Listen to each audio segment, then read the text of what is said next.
Bonjour Yvon Madet. Alors, tu es ici en qualité de lauréat du Pioneer Prize et tu viens de donner ta conférence de lauréat.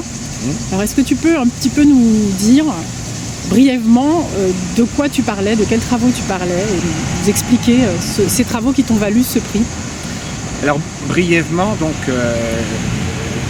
ce dont j'ai parlé, c'est de modèles et de données.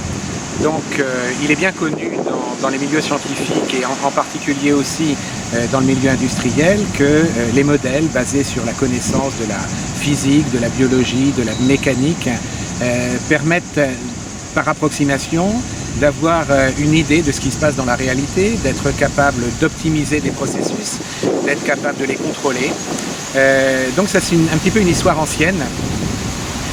Parce que maintenant, les industriels et les scientifiques d'autres disciplines que les mathématiques ont de plus en plus accès avec la digitalisation à des données et pensent qu'avec les données, ils vont être capables d'avoir une meilleure connaissance, beaucoup plus rapide, des phénomènes qui les intéressent. Donc l'objectif de ma présentation était d'essayer de combiner les deux. Donc surtout, n'oublions pas tout ce qui a été fait auparavant. Les modèles permettent d'obtenir une sorte de carcasse, de squelette des solutions, des phénomènes qui nous intéressent. Et ça c'est très important. Et ensuite avec les données, on arrive à améliorer le modèle. Donc les deux sont importants.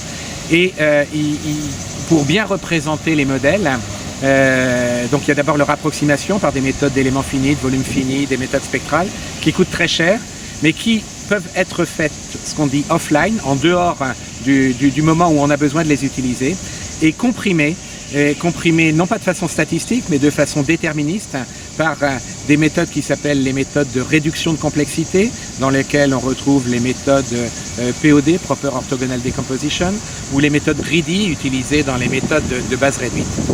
Dans ce cadre-là, l'approximation des phénomènes qui nous intéressent, quand on se fixe le phénomène qui nous intéresse et les paramètres qui interviennent dans la représentation réelle du phénomène qui est l'objet de notre étude, eh bien, on est capable de les représenter avec très peu de degrés de liberté. En méthode d'éléments finis, il va falloir des millions de degrés de liberté. Si on fait ces calculs auparavant et qu'on est capable de condenser l'information avec une dizaine, une centaine de degrés de liberté, on est capable de retrouver la même approximation. Donc c'est important pour des phénomènes d'assimilation de données, puisque au lieu de chercher des milliers de coefficients, on en cherche une dizaine, une centaine.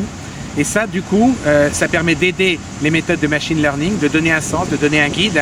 Et ça permet aussi d'améliorer, grâce aux données, les modèles qui sont très souvent imparfaits, qui ont des biais.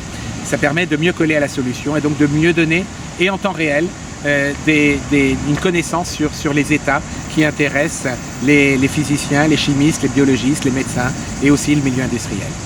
D'accord. Alors, tu as utilisé à la fin de ton exposé une image intéressante. Tu disais qu'on passe de chercher une épingle dans une boîte d'épingles à chercher une épingle sur un coussin planté d'épingles. Est-ce que tu peux nous dire un peu à quelle réalité ça faisait référence? Alors, en fait, la réalité, c'était l'approximation en éléments finis par rapport à l'approximation en base réduite. En éléments finis, les méthodes d'éléments finis sont capables d'approcher n'importe quelle solution, des solutions continues, régulières, des solutions discontinues.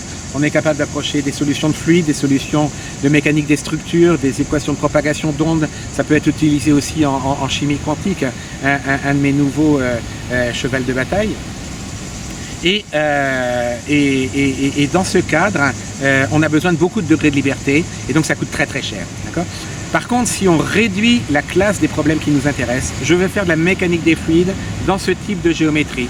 Je veux faire de la mécanique des structures sur des structures qui sont élancées ou sur des structures qui sont comme des grues par exemple, ou je veux faire de la chimie dans un cadre bien particulier. Et bien dans ce cadre-là, on définit le problème par des paramètres. On apprend en faisant des calculs très longs, mais qui peuvent être faits le mois précédent. On fait des calculs très longs sur un certain nombre de configurations importantes, correspondant à certains paramètres bien choisis. Et aujourd'hui, parce que j'ai calculé ces solutions, je suis capable, avec 10 fonctions de ce type-là, qui coûtent très cher à calculer, mais aujourd'hui j'en ai que 10, j'ai 10 paramètres à calculer, j'obtiens une approximation qui est à peu près du même type. Donc Le coussin à aiguille, c'est justement ces quelques solutions qui ont été calculées de façon coûteuse auparavant, mais qui sont là maintenant et que je peux utiliser. Et j'ai le choix entre une dizaine de millions de degrés de liberté en éléments finis ou ma boîte d'épingle. Donc je préfère ma boîte d'épingle pour répondre à la question qui est posée aujourd'hui par les industriels. Merci beaucoup. Merci à toi.